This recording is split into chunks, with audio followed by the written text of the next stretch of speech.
Hi everyone, I hope this video finds you well and you're all working very hard at home. Last week in literacy we started looking at fairy tales. We did some reading comprehension around them and started looking at what makes up a fairy tale. This week we're going to look more at Little Red Riding Hood and we're going to try and transform part of the text. But as it's Monday and before that, what I thought might be quite fun is if we try and build our own little fairy tale. To do so, we need to understand what makes a fairy tale. So what I would like you to do, and just to start off with, if there's anyone around you, I would like you to pause this video and I would like you to tell them anything you already know about fairy tales. Who are the characters?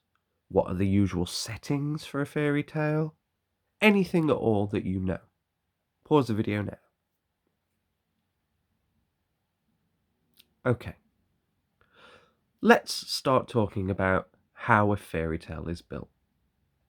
They usually start in a very similar way, if not the same way. Most fairy tales start with the words "once upon a time."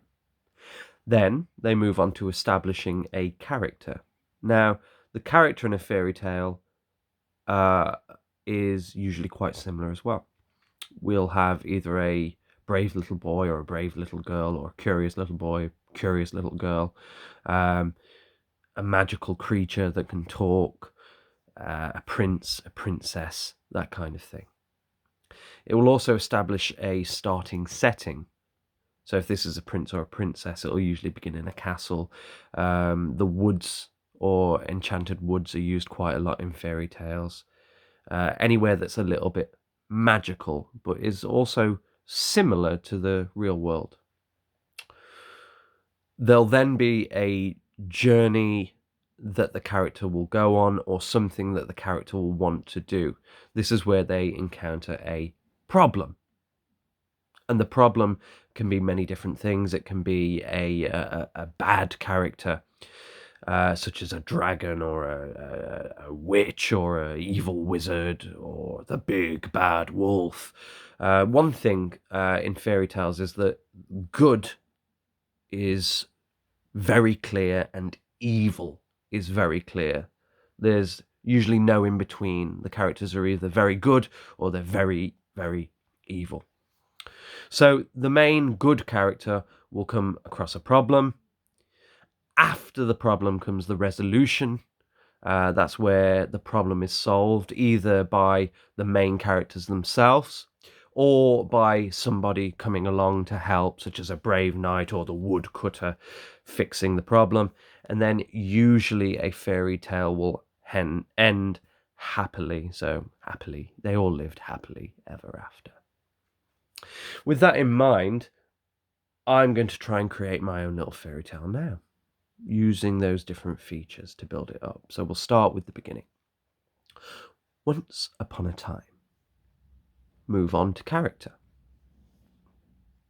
There was a brave little fire Pokemon named Charmander. A sweet little water Pokemon named Squirtle. And a courageous little Pokemon named Bulbasaur.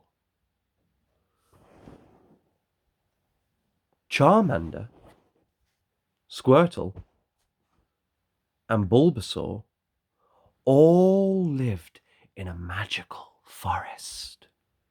So that is me establishing the setting, and it doesn't really need to be any more than that. It's one sentence where they are. Now I'm going to introduce an issue in the story.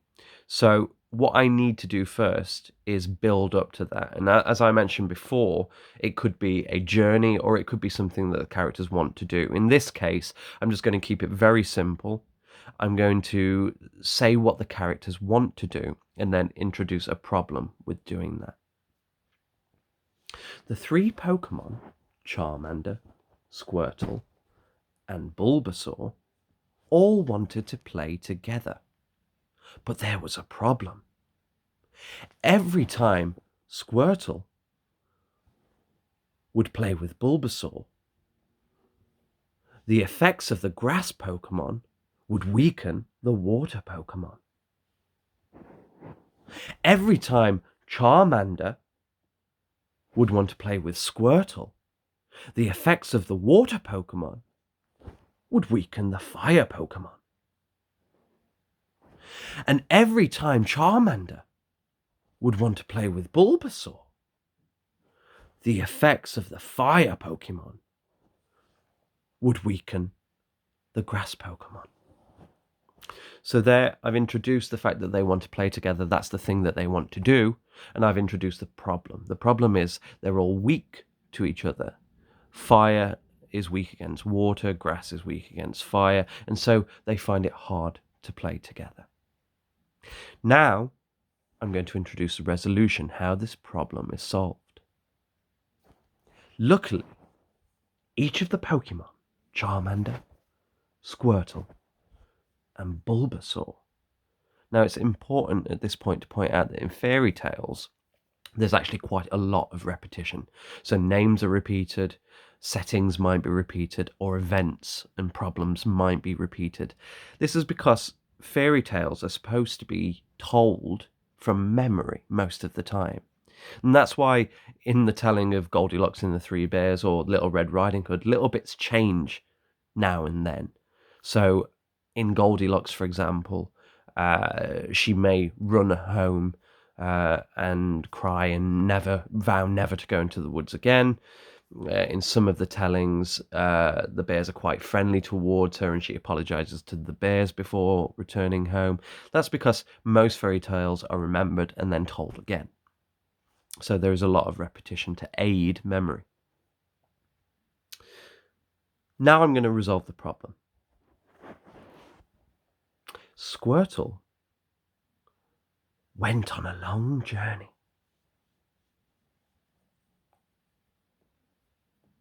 And he found an oven glove, which he gave to Charmander. Now Charmander could play with Bulbasaur without Bulbasaur being weakened by the fire. Charmander went on a long journey.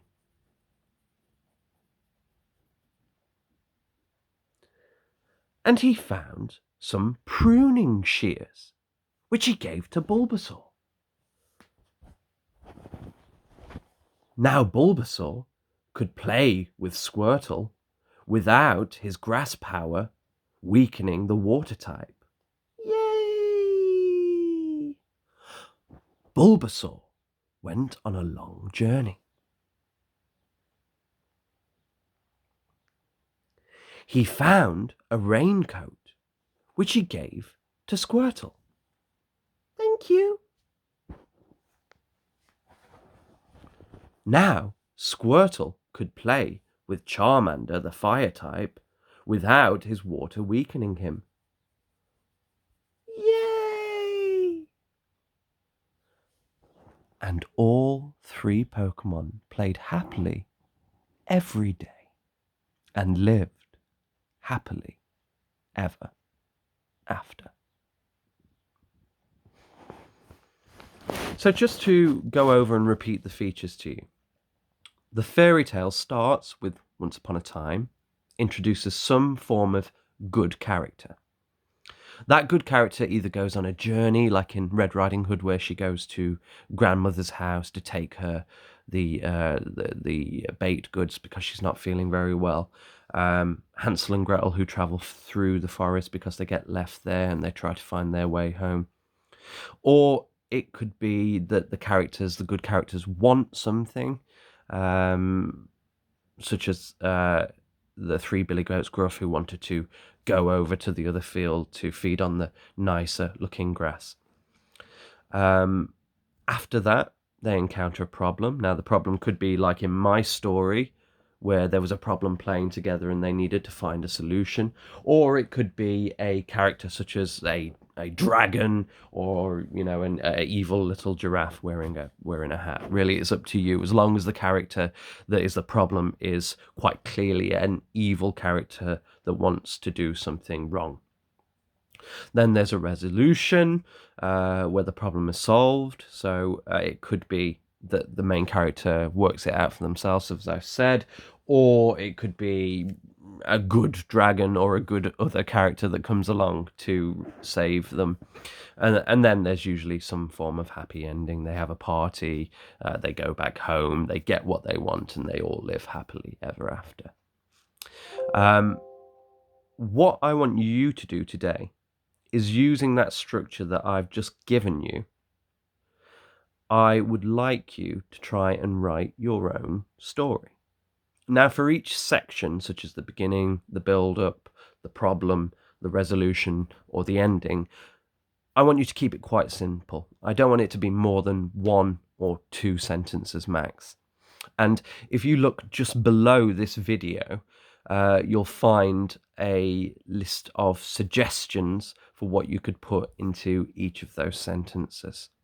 Once you've written the story, you can email it to the year group website, which has been sent out to all your parents, or you could learn the story off by heart and you could go and share it with your family. I hope you have fun telling your own little fairy tale.